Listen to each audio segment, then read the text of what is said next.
La siguiente transmisión es apta para toda la familia. Contiene closed caption y es financiada con recursos del Fondo Único de TIC.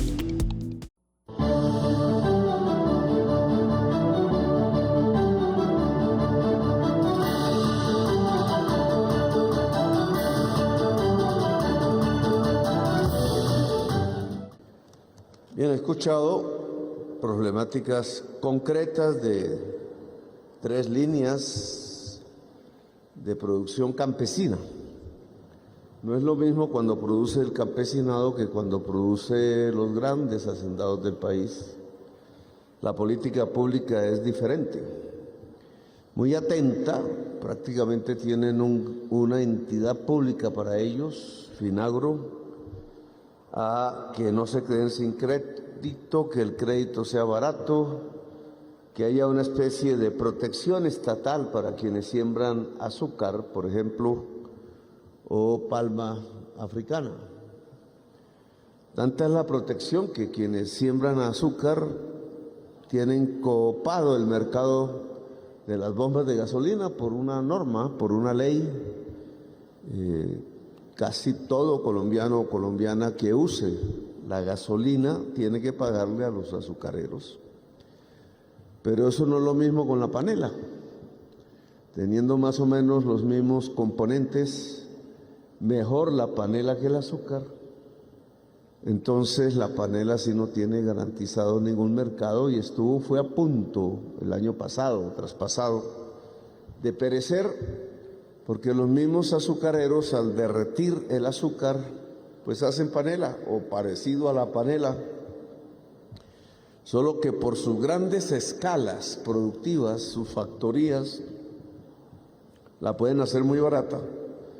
Y la panela, que es campesina, de pequeña escala, artesanal, pues termina valiendo más, aunque es más nutritiva. La población no distingue eso en el supermercado y hubiéramos podido tener la ruina de un sector que, según mis datos, tiene más o menos 150.000 personas vinculadas. Pachón me habla de que fue más antes, pero indudablemente ante la caña panelera tenemos uno de los productos campesinos de más tradición y de más extensión, y un gobierno que mire por el más humilde, que mire por la equidad, por la igualdad, pues no puede permitir que 4 o 5 grandes azucareros se queden con el mercado que 150.000 personas tienen alrededor de la panela. Así se construye la igualdad. Así se construye un país más justo. Las estadísticas nos muestran resultados favorables para el gobierno. Según el crecimiento de la economía el año pasado hasta el 31 de diciembre, la agricultura creció 8,1% real. Eso nunca había sucedido que yo me acuerde. Las agriculturas, al contrario, estaban como dejadas, como la puerta de la cocina a veces, que hacen angostica, lo ancho para uno, lo angosto para otros, es al revés, lo angosto para uno, lo ancho para otro, dice un vallenato de hace tiempos. Y así pareciera, la ley del embudo, sí señor, y así pareciera que sucediese con la agricultura en Colombia. Un desastre, porque ha sido golpeada literalmente, por poner una fecha, desde el año 1990 para acá. Sus instituciones que se construyeron desde los años 50, 40, se acabaron. El INCORA para la reforma agraria, el banco, la caja agraria, que no se llamaba banco, el DRI, Desarrollo Rural Integrado, el IDEMA, que compraba las cosechas. Ahora sí que nos cuesta trabajo a nosotros comprar cosechas cuando eso era fácil antes. Y así casi toda la institucionalidad agraria la botaron a la caneca, a la basura. Porque vino una época, desde los años 90 hasta el gobierno pasado, que denominamos neoliberal. No porque pertenezca al Partido Liberal, aunque también se arrodillaron mucho ante esa ideología, sino porque esa ideología pregona que si se deja libre el mercado nos lleva a bienestar y felicidad. Y en un mercado es como en una piscina. Se botan allí los actores y el pez grande se come al chico. En el mercado es el más poderoso el que domina. Y los que son menos poderosos van saliendo poco a poco de la piscina, o sea, del mercado, arruinados, condenados al hambre, quizás a circunstancias difíciles. Desde 1990 hasta el gobierno pasado, esa ha sido la política pública. Defiéndanse como puedan. Encima han aparecido una serie de hechos que antes no existían. Por ejemplo, el TLC, que ya ustedes aquí han hablado, no voy a profundizarlo, pero el TLC no cuidó la producción campesina. El TLC cuidó que los productos norteamericanos, empezando por el maíz, fue el maíz el que se descubrió en Colombia, no en Estados Unidos, pues pudieron llegar sin impuestos, sin aranceles y prácticamente acabaron con todos los maiceros de Colombia, siendo el maíz un producto fundamental. Así ha sucedido con el huevo, con el pollo, dentro de unos años se caen esos aranceles. Así sucede con la papa, así sucede con la cebolla y así va a suceder con la leche. Está sucediendo. Y entonces, ¿qué vamos a hacer? Romper el Tratado de Libre Comercio, aunque Trump es impredecible, de pronto se le da ganas de romperlo. Cuando amenazó aquel día por lo de los aviones, dijo, voy a subir aranceles. Pues yo dije, pues háganlo, porque nosotros también subimos aranceles y se acabó el cuento. Dada la balanza de pagos, cosa que la prensa no comenta, la balanza comercial, que es cuánto exporta él hacia nosotros, cuánto exportamos nosotros hacia ellos, y viceversa importamos, ¿quién gana, quién pierde? El dato final es que Colombia pierde con el TLC con los Estados Unidos. Luego, si el TLC, a diferencia de México, que es México el que gana, Colombia pierde. Y si se le ocurre a Trump acabar el TLC, yo lo aplaudo. Porque entonces tendremos que sembrar maíz en Colombia. Entonces tendremos que defender con mucha más fuerza, porque lo podremos la leche, los huevos, la carne de pollo y hasta el pez. Volveremos a unos tiempos donde la agricultura era casi el primer renglón económico de Colombia. Nos volvimos muy urbanos, pero al mismo tiempo que nos fuimos volviendo urbanos, nos volvimos o traquetos por allá o violentos. La agricultura siempre es un espacio de paz por una razón fundamental. La riqueza está en el trabajo, en la producción. No está en una lotería por ahí que se gana alguien, eso creemos, pero no. Por ahí uno entre cada 100,000 se gana una lotería.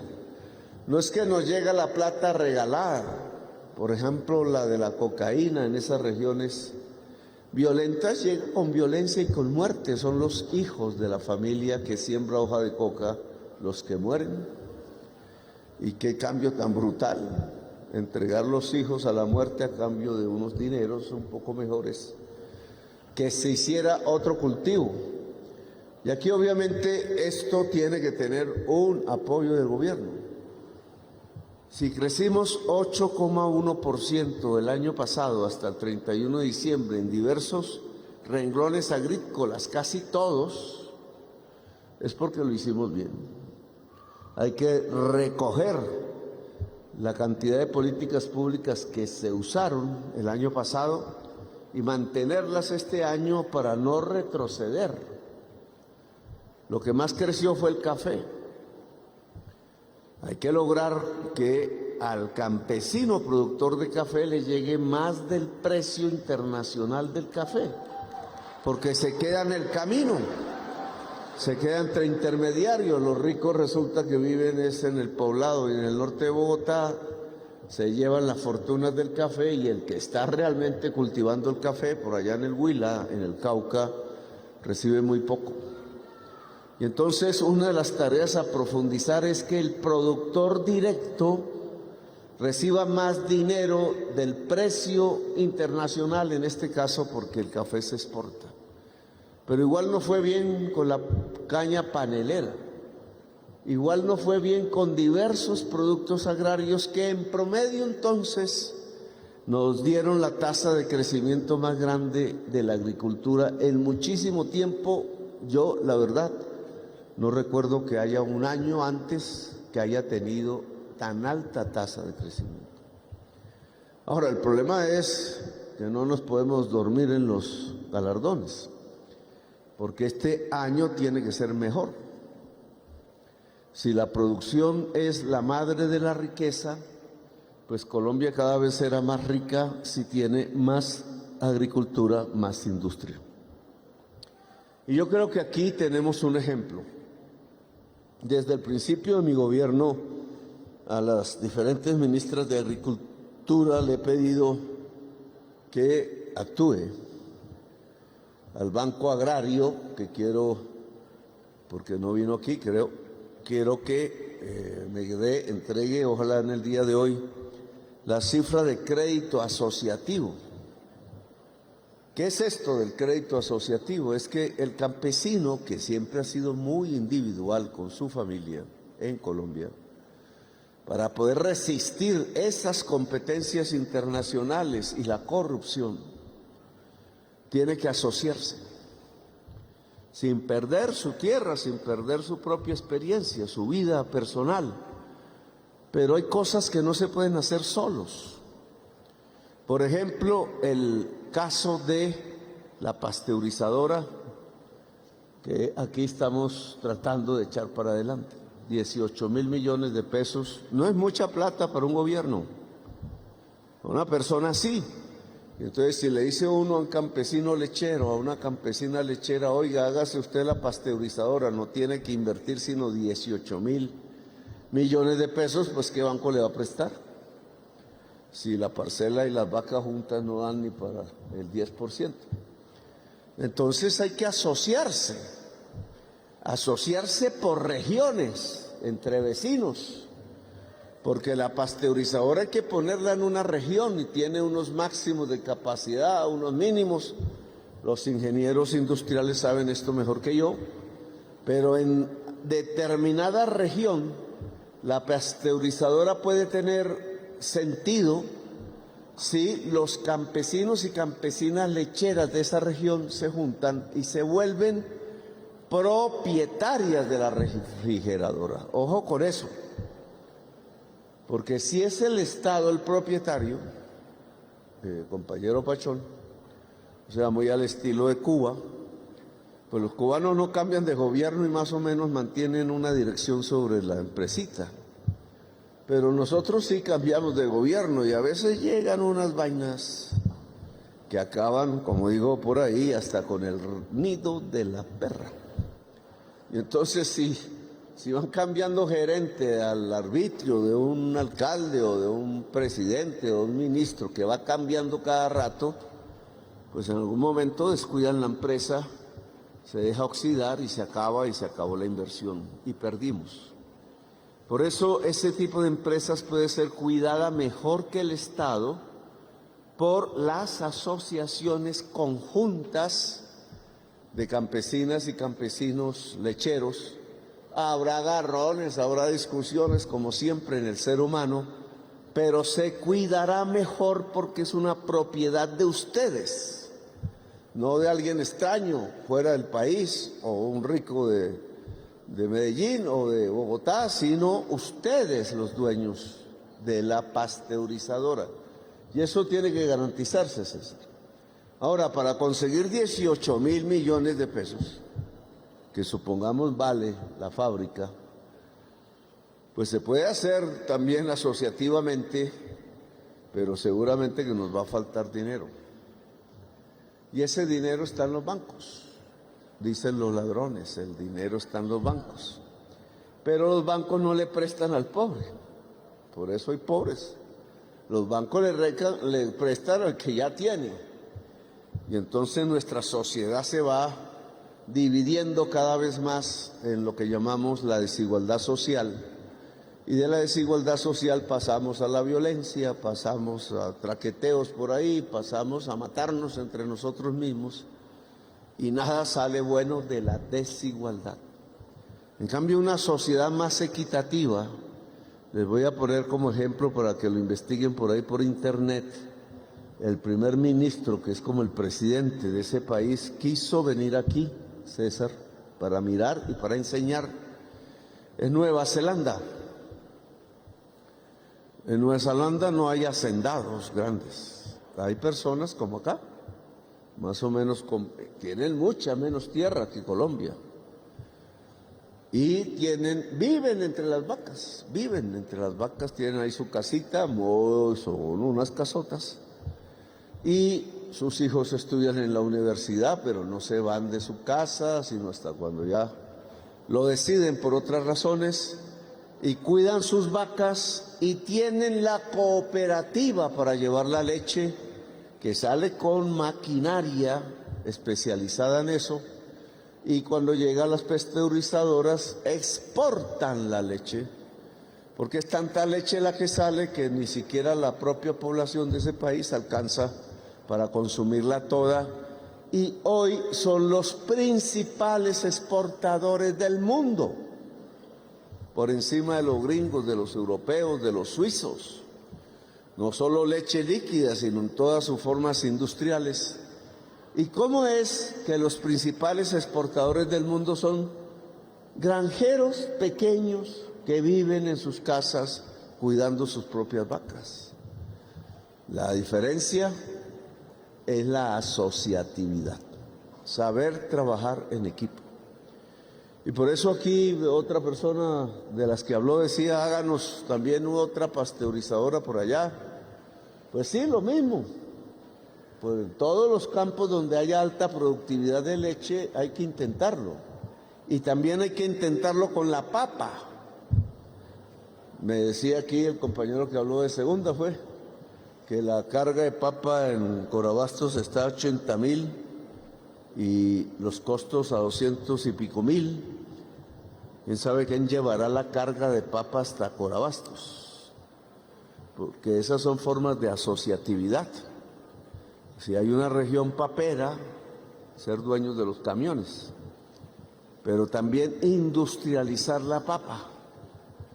Para eso, pues obviamente se necesitan otra clase de factorías, pero se puede hacer, porque lo que hay que evitar es que nos golpee el tiempo, porque son productos transitorios y se dañan, y ahí aprovechan. Si no compran la leche, pues sabemos qué pasa, hay que volverla a queso o algo, o se pudrió. Si no compran la papa, pues sabemos qué pasa, hay que dejarla enterrada, etcétera. Y entonces estos productos que perecen tan rápido, hay que agroindustrializarlos para que el campesinado tenga mejores ingresos y permanentes, y no lo estafe ningún vividor aprovechándose del tiempo, de que hay lluvia, o de que hay sequía, o de que se acabó la cosecha, etcétera, o de que hay mucha cosecha. Entonces este trabajo de agroindustrialización necesita dinero, y ese dinero está en el banco, pero está en el banco público. Entonces, Angie, yo necesito, porque fracasamos el año pasado, porque estas instituciones ven al campesino como individuos, y entonces el Banco Agrario sabe dar un crédito a una familia para cambiarle la silla de montar que se rompió de la mula, y logra darle ahí una platica para comprar la otra silla. Pero un campesino no sale de pobre si se le cambia la silla de montar de la mula que se rompió por una nueva. Tiene que tener mucho más capital para producir. La asociación tiene que ver con eso, pero si el Banco Agrario está entregando microcrédito al campesinado, no está haciendo nada. Aquí se habla del crédito asociativo. Y si el Banco Agrario no fue capaz, nos tocó cambiar, no el Banco Agrario, sino el personal, porque hemos pedido esa tarea y no se está cumpliendo. Entonces, Angie, para que esta tarde, cuando llegue ya otra vez, tengamos los números del Banco Agrario, si no el esfuerzo se nos pierde. Yo ya veo que ha cogido fuerza nuestra idea de asociación productiva. Ha cogido, si no, no estaría esto lleno. Y yo creo que si se hace en regiones paperas igualmente, y si se hace en regiones cebolleras que aquí plantearon igualmente, e incluso si se hace en regiones de hoja de coca, porque podríamos reemplazar lo perverso que trae la muerte por cosas mucho más importantes. Allá se puede sembrar cacao, se puede sembrar café y otra serie de productos. Yo aquí, frijol, comida, e incluso siempre pensar en la exportación. El colombiano piensa para el mercado aquí de Ubaté, no está mal, pero tenemos que pensar para el mercado de Europa, para el mercado de China. Una sola compra china se nos lleva todo el esfuerzo de trabajo con mucha ganancia y podríamos progresar muchísimo más porque tierra es lo que tenemos. Así que estaré pendiente de este esfuerzo. Ya hemos comenzado, menos mal César Pachón está al frente de una entidad que sirve para esto y hay que concentrarla en esto y no en otras cosas. Les agradezco su presencia.